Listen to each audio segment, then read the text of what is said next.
Bhadram karne shrunuyama devaha Bhadram pasyemakshviryajatraha Sthirayarangaye stushtruvagam sastadudihi Yasyema devahitayadayuhu Om Shanti Shanti Shanti. May we hear with our ears what is auspicious. May we see with our eyes what is auspicious. May we enjoy with strong limbs and bodies the life allotted to us. Om, peace, peace. Peace be unto us all.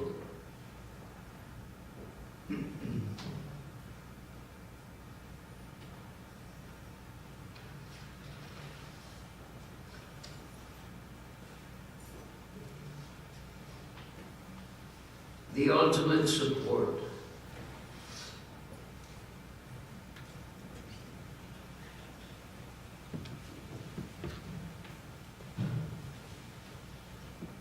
We have many supports in our life. We start off supported by our parents, and frequently we end our life supporting our parents. That seems to be the role that is assigned to us. We are supported initially, and we become the supporters ourselves. But who is going to be supporting us ultimately? What is the ultimate support? Intermediate supports, there are plenty. In modern civilization, the government itself assumes certain responsibilities of support. In addition to what families provide, in addition to all other needs. But what is the ultimate support? All these other supports are temporary. Eventually, no matter how much support we have, eventually we majestically walk off the stage of this universe. And then the question is, who is supporting whom, and what is the ultimate thing that we rely on? Support means what can we rely on? What can we be sure will not crumble when we put our weight on it? That is the question. Intermediate supports we have, but ultimately what is it that we can rely on? And of course we immediately think of spiritual traditions, churches, religions, because that is ordinarily thought of as the ultimate support, and because it partakes of something beyond this life, it becomes our ultimate support. We have nothing else. When this life no longer can sort of provide us that strength, that ability to manage, then we have to rely on getting help. And the ultimate help comes from whatever we consider to be the ultimate source of things. So the question is, what is the ultimate source of things? What is the ultimate support for our life?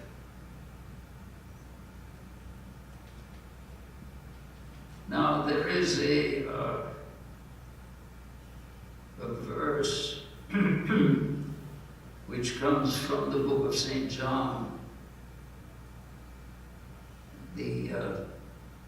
from the New Testament. In the beginning was the Word, and it goes on. There are different translations of that. One translation is, when all things began, the Word already was. The Word dwelt with God, and what God was, the Word was. The Word then was with God at the beginning. And through him, all things came to be. No single thing was created without him. All that came to be was alive with his life, and that life was the light of men. That the light shines on in the darkness, and the darkness has never quenched it. That is the key idea. No matter whether we accept or appreciate or understand the rest of that statement,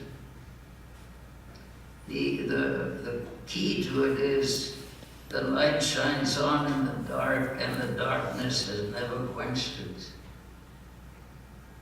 Which means can never quench it. It has never quenched it through untold eons, which means it will never quench it.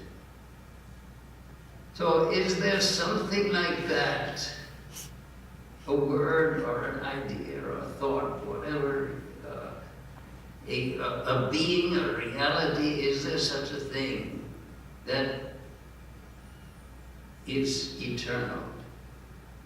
And being eternal means that not only does it exist now and will exist forever, from now on, but it always existed since thought began, since life began. So this word,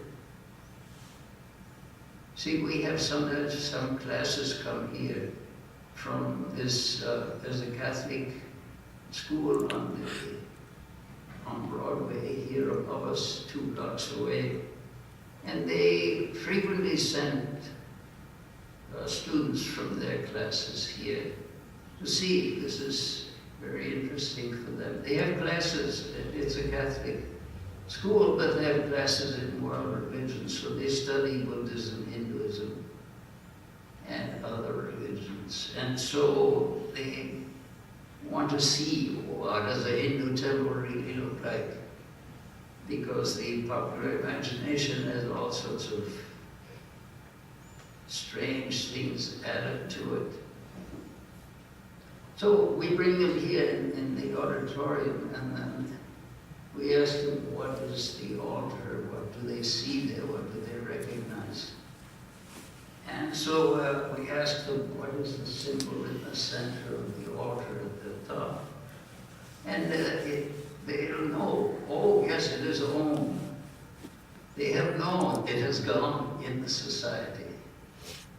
So these children know that this is supposed to be Om. But what does it mean? What is this Om, this mysterious, strange idea? And what significance does it have in our lives? So then we explain, Swami Vedananda actually gave a very succinct explanation. It's made up of 3 parts. A, U, Ma, all the 3 parts are shown as portions of that symbol. And A, U, Ma, the 3 sounds, the gamut, the whole range of sounds that can be made between what is expressed in the throat and what is finally pronounced at the end. That includes a possibility of the vocal apparatus, like that Swami Vedananda has described it. So it's symbolic of all sounds that can be made, and which is symbolic of all words that can be uttered, which is symbolic of everything that can possibly exist. So, like that, and then of course, they don't know what the Book of St. John means either. You ask them, well, this is your scripture. What does it mean? You understand what does it mean? The beginning of the word, and so forth. Of course, they don't answer that because they don't really know, or maybe if they know, they're too shy to say it. That's also possible. But nevertheless, it is not generally, these ideas are not generally fully understood, even though they're present in all in several different aspects of religion. What is the significance of that? What is the significance of this, the ideas that are being described here? The point is that there is something, or an idea, or a concept, or a receptacle, whatever you want to say, in the background. There is something here that was not created, and since it was not created, it can never be destroyed. One does not know how to destroy it. Even if you wanted to destroy it, the thing that actually does the destruction is also that.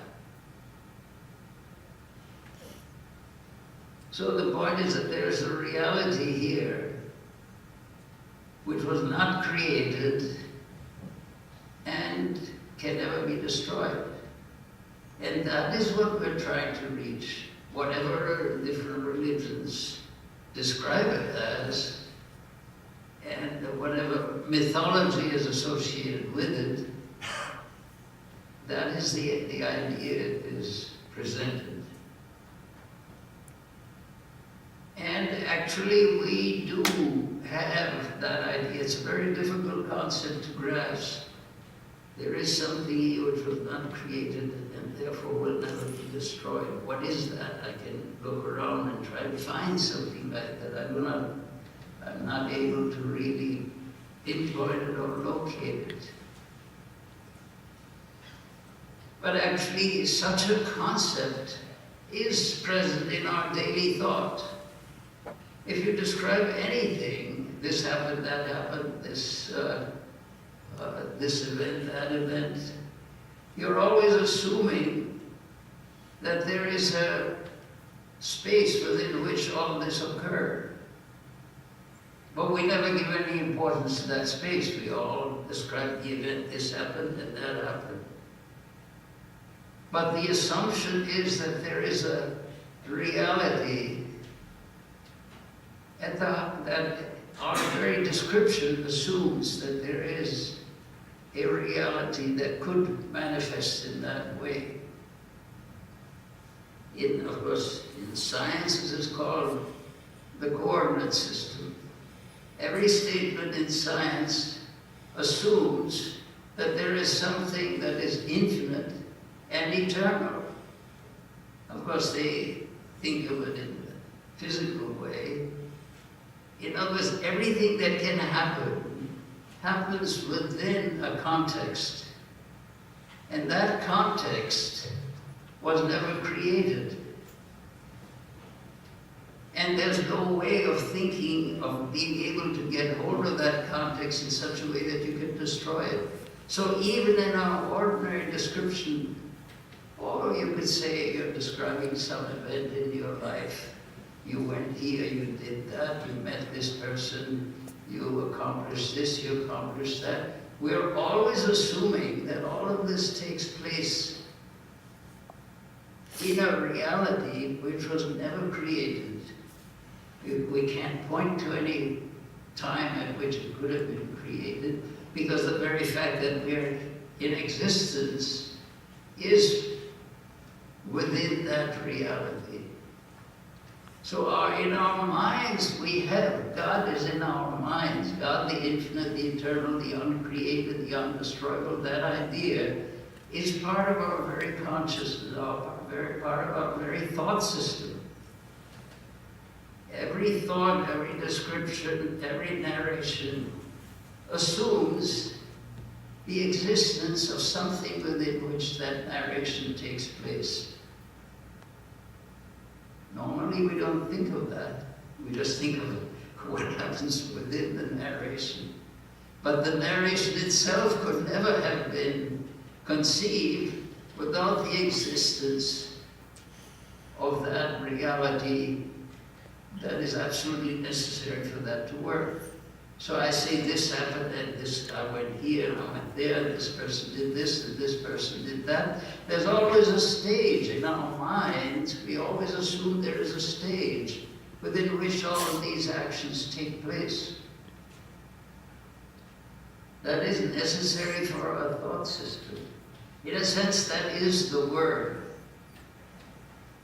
It was not created, but yet within that context, everything that is created is manifested. It's not something you can so much intellectually grasp. It's something you can feel. And thereby hangs one of the great differences. We try to explain everything in terms of ideas. I think of this, and I think of that, and this idea is related to that idea. This thought is related to that thought. We draw a structure of inference, a structure of proof, a structure of knowledge of compatibility in that. So that is something that we construct around every idea. But the very fact that we are able to describe anything requires this context within which it can be described. And that context, you cannot point to a beginning and you cannot point to a possibility of it being destroyed because it is not material.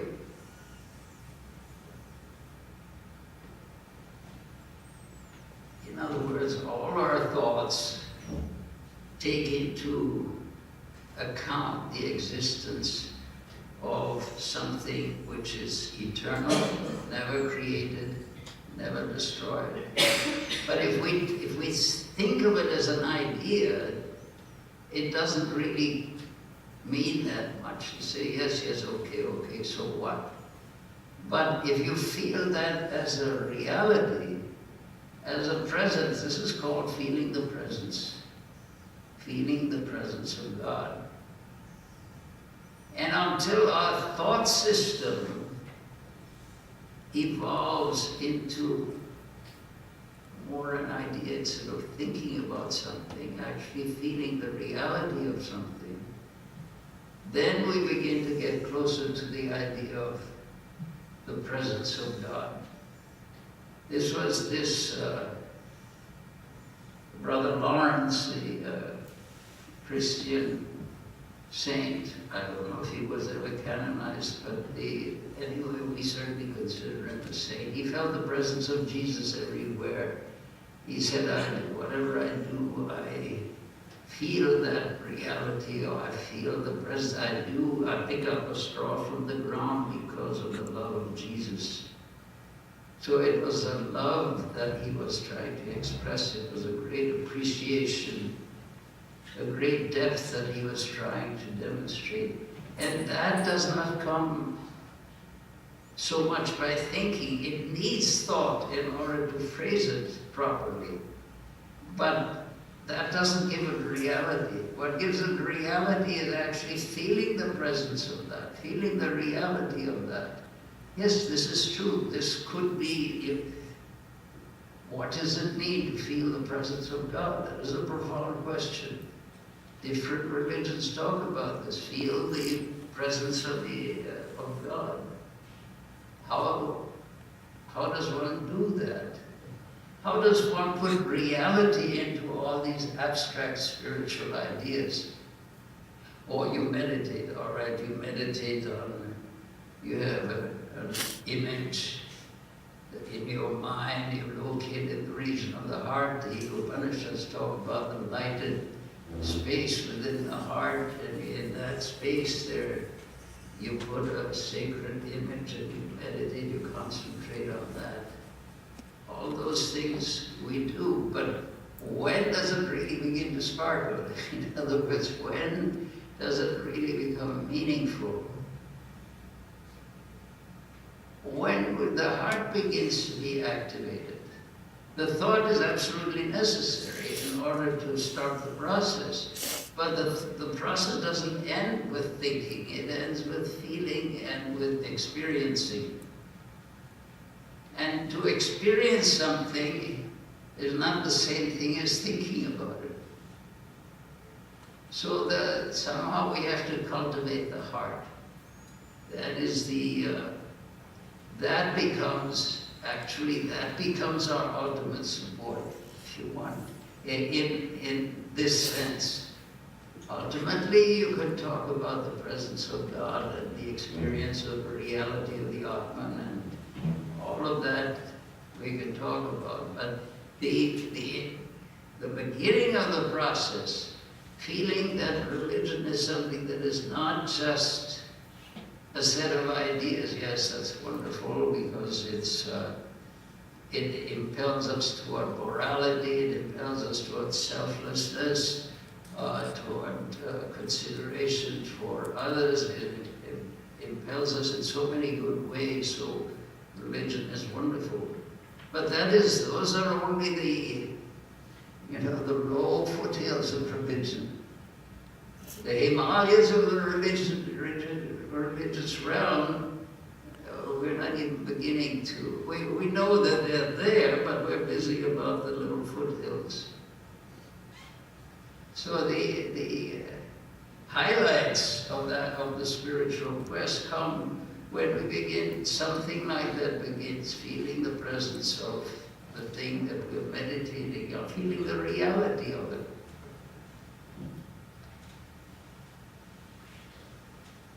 So it is, you can think about things, and thinking is absolutely essential to establish a foundation for this imagination. Otherwise, there's no discipline to that, there's no concentration. And realization, as all people who give us advice on that subject say, that realization comes through concentration.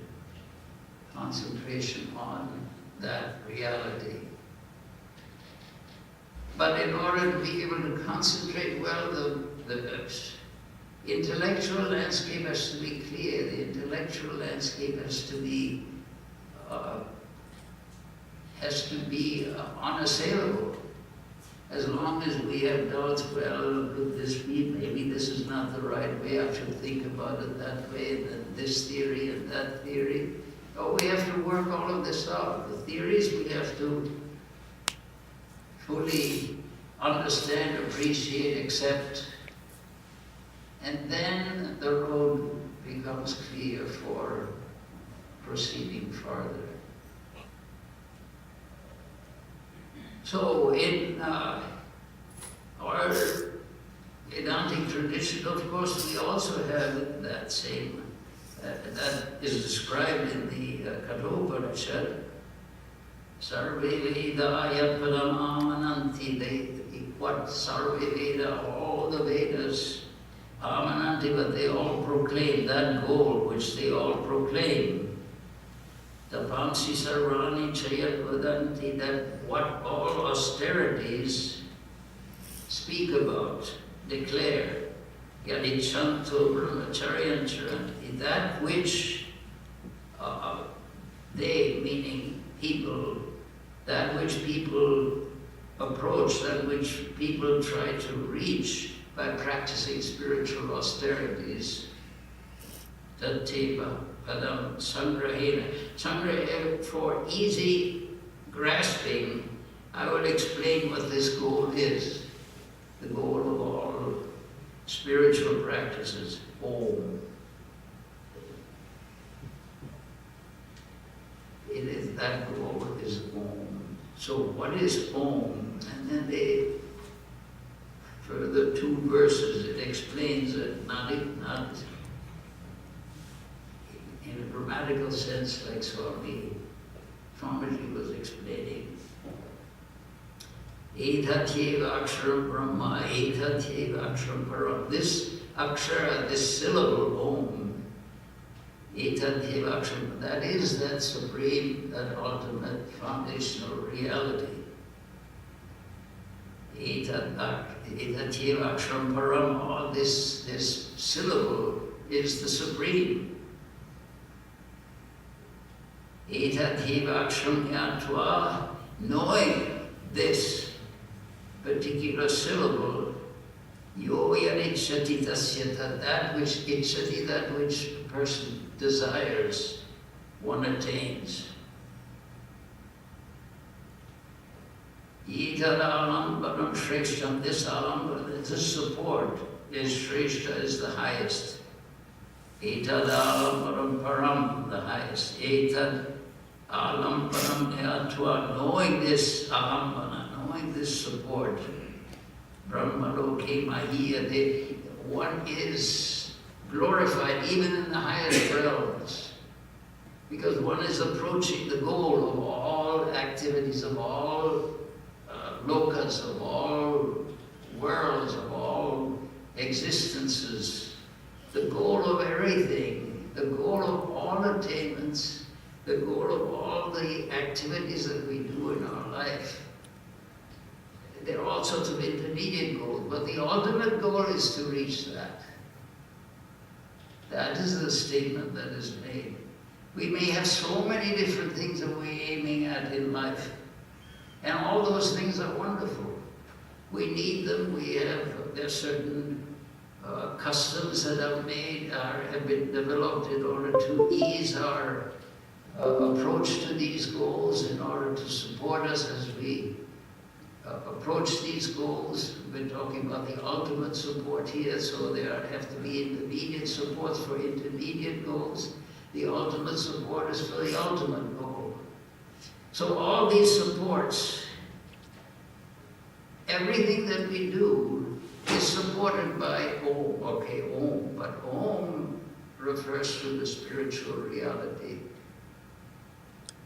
the totality, the essence, the central aspect of everything. That which in everything is the unchanging. That is Om.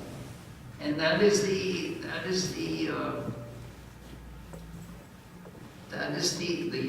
you could say the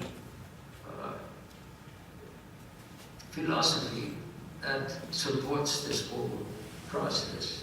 That in every perception there is something which is changing. We understand the changing very well. We call it science. We measure it in various ways. We predict it in other ways. We try to oppose the consequences that these various things do for us. We try to maximize the good and minimize the evil. That is our daily activity. But all actions are composed of two things. A surface, an appearance, which is constantly changing. We're trying to change it for the better. And it also contains something which never changes. That is the heart of everything. That there is at the heart of every perception, at the heart of every thought, at the heart of every action, at the heart of every hope, is something that never changes. Every experience is a product or a sum of two things, something that never changes and something that we want to change in a certain direction. So all of our thoughts, our hopes, ambitions are the sum of these two things. And what we're trying to do is to maximize the effectiveness of our actions in what changes, in trying to reach that which never changes. We don't put it that way. We put it in much more limited goals. I'm doing this because I want to get there, and once I get there, I have to do so many other things in order to get further, so I keep on going further and further. But we know very well that eventually this whole thing will disappear. Well, okay, we're doing it for others, so that others who survive after we have passed away will have a better situation, a better experience. And that is wonderful. And that is also part of the spiritual practice. But that's not the ultimate goal. The ultimate goal for everyone that they really are aiming for is to reach something, to reach some permanence, to reach something that does not change. Everything we do for the body, eventually the body goes anyhow. Everything we do to educate the mind, eventually the mind disappears in some way. Maybe it doesn't disappear completely because we have the theory of reincarnation. But the point is, what we're aiming for in this life is also questionable. We may reach it, we may not. Once we reach it, we may find we have to go further. Inevitably, we'll find we'll have to go further. So whatever we try to reach physically and intellectually doesn't end up on any definite. We don't reach the Mount Everest of the process. If you see a picture of someone on Mount Everest, they do publish such pictures on occasion. The most remarkable thing is that when they stand up on Everest, everything else is lower. You're absolutely sure that there is nothing higher than where you are. That is a tremendous feeling. There's a tremendous feeling of exaltation that comes from that. This is the highest. But this is all it's the highest for a while, then you have to go down off the mountain. Or if you decide, okay, this is the place where I want to give up my body, this is absolute wonderful, okay, you give up this body, but you'll get another one according to our theory of reincarnation. They come free of charge, by the way, you don't have to pay for them. So the point is that nothing ends here. None of these things that we do normally in our life really culminates in anything unchangeable, any permanent status, permanent satisfaction. It's always great, it's wonderful, I've achieved this thing, it's so marvelous, but we're still on one of the foothills. We haven't quite, we can see, there's some higher mountains there, we haven't reached it. There's a place in our retreat at Shanti Ashrama, if you look across the valley, you see a range of hills. And of course, I never had the courage to climb all the way to the top, but those noble souls who did, they were totally surprised, because whenever they came to what they thought was the highest elevation, when they finally reached it, they thought there was a higher elevation. Of course, physically, eventually you get to the highest elevation. But spiritually, but intellectually and physically, we never get to the highest elevation. There's always something more to be accomplished. There's always something, some additional goal that we could get to. But all of this, in spite of all of this, we know very well that we feel in our hearts, this is something we feel, something we can't rationalize it, but we feel in our hearts that there is something that we can reach. There is something within us which meets those requirements, and it does not change. It does not change. It is the highest. It is as it says here, the highest, the supreme support. This is the supreme. Knowing this support, one is worshipped in the world of Brahman. Etadalam param shreshtam. This is the very best. This is the highest. Etadalam param. Shreshtam means the best. Param means it is the highest. Is it possible to attain something like that in this life? Or is it going to be just a nice verse which is beautifully written in the scriptures and we can repeat it and feel good about it, but it isn't anything we can ever reach? No, that is the point that is made. That all these ideas that there is something which is ultimate, that we can reach. And that is what the basic religions are aiming at. That is what this is the goal that is put before them. That is the realization of God. That is attaining the highest heaven or whatever, however they put it. except they put it in terms of heaven as though heaven were a real place, which up to a certain point it is. But it is also, even at that highest point, there is an internal reality. There's a concept that is beyond that, a concept that is beyond all concepts, a realization beyond all realizations. So, and that is what we're trying to attain. But the point is, how do we do it? And if this goal were not present already now, to some extent, or fully present now, but realized only to some extent, we would never be able to reach it. That is the psychology of spiritual life, that goal is already fully present within us. It isn't that we have to become something else or attain something, reach some other summit in order to go farther. All of that, our very thought is already in that mode. In other words, if that's unchangeable, we're not there. We will not be able to see anything. It is because of the presence of a reality which does not change that we're able to see everything that does change. And the analogy that's usually given is that of a movie. What is it that enables us to see the movie? It's the presence of the screen.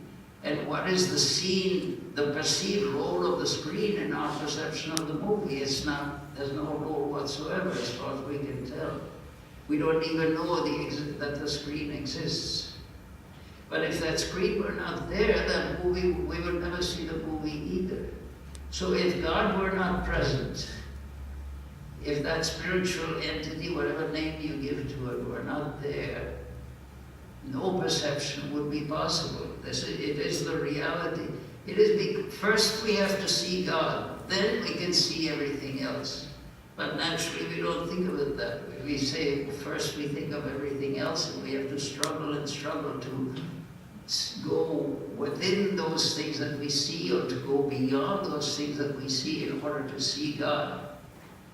But the reality of the matter is that all the great teachers tell us, you are perceiving that God even now. You're perceiving that reality even now. If we did not see God, we would not be able to see this world either. This is what this verse from the book of St. John says. In the beginning was the Word, everything was made that was made by Him, and so forth. That is the real message, is that we are seeing God. We're seeing that ultimate reality all the time. And that is why we can sustain all of our failures in trying to make that experience real, because we know that somewhere it is still there. We have a suspicion that it is there, that it can be grasped, it can be reached. Then we don't succeed, but we keep on trying. We keep falling, we keep on trying. And the basis of our constantly trying is the fact that it is there. It is the reality, and we know that. Deep down inside, we know that. So, that is the ultimate support. This is the title that we're supposed to be discussing.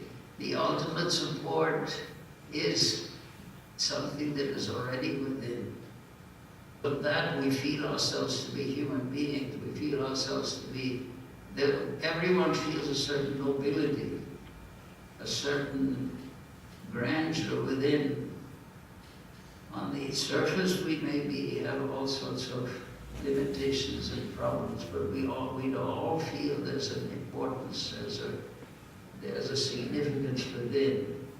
And that significance is the significance of the unchanging. We feel the existence of a reality that is unchanging. And our only job is to somehow sift the non-eternal from the eternal. That is one of its songs or poems describing Swami Vedananda describes him as sifting the eternal from the non-eternal. Adrishya, anitya, I don't remember exactly. Anyway, anitya drishyeshu vivijya nityam. So these anitya, these things, drishyeshu, among these non-eternal things that we perceive, Swami Vedananda is described as sifting that which is eternal, vivijya nityam, that which is nitya, which is eternal. And that is what we have to do. But it's nothing so tremendous that we have to go through all sorts of austerities and such a long process. Even right now, this is available to us. That eternal is within us right now, this very moment. Without the eternal, without the presence of the eternal, we would never be able to see the non-eternal. The very fact that we can see the non-eternal itself is a proof of the eternal. The very fact that you can see a movie is proof that there must be a screen there. If there were no screen there, that light beam would go out to infinity, you would never see anything. So the very fact that we see these changing, the non-eternal, is the proof that the eternal exists. It must exist, because that which is non-eternal, which comes and goes, has as its basis the eternal. So in everywhere, where is God to be seen? The answer is, where is God not to be seen? There's nowhere that God cannot be seen, or God, there's no part in this universe, there's no millimicron of space that is not totally filled with divinity. That is a statement that is made. And because that is so, we can see the non-eternal. Because it is a reflection in our mind, which we're saying, this is my mind. So by saying it is my mind, we're already limiting it. And in that, but that limited catches a glitter of the unlimited. So whatever we do, we should do with great intensity, with great concentration. Because whatever we do seriously, whatever spiritual practices we undertake, all of them will enable us to catch a glimpse of the eternal within all of these things that are non-eternal. So the question is one of seriousness and one of intensity and one of dedication. It's not a question of something that is beyond us or there's no hope. We have to be, we have to renounce the world, we have to live in caves, we have to, all religions have had this. Ascetics have retired from society and done this. The first Christian saint was Saint Anthony of the Desert, and he heard in his church, it was in the probably the year, somewhere around the year 200, 170 to 200, somewhere like that. He heard in church that give up everything and follow thou me, a quote from the sayings of Jesus. So he was a fairly wealthy, son of a fairly wealthy family, and he was the inheritor. They were farmers. He gave up everything and moved off into the desert. And he spent many, many years concentrating in the desert, following his spiritual practices. Then there came a big discussion in the Christian, among the bishops. How should we think of Jesus? Was Jesus God-like, or was he God? And the difference between God-like and God is just, I don't know Greek, but in Greek it's one letter, iota, one of the smallest letter in the Greek alphabet. Anyway, so there was a discussion, is Christ God, or is he God-like? In other words, is he a human being living like other human beings, but having become adept at reaching the deeper layers of human consciousness? So, in other words, is he a simple human being, or is he a divine incarnation? So they couldn't decide that. Long time they argued, couldn't decide. So then they finally said, we will send for Anthony. St. Anthony was living in the desert. He never went into, after that, he never approached any town. He lived there as a recluse. So they brought him to Alexandria, and they asked him, is Christ God, or is he just a human being, God-like? And all he said was, I have seen him. This was the year approximately 200.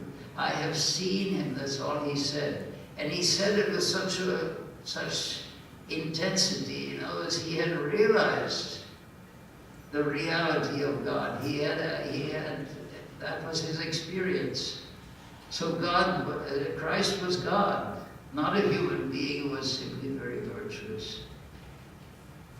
And that's all he said, I have seen him. But he said it with such a powerful impact that utter convincing way.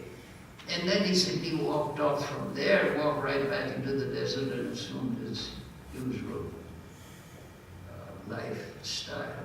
So that is the thing. We have to be able to feel that reality. I have experienced it. That's what we should have. That's what we're struggling to try to explain, or try to say, or try to become. Now, we may not have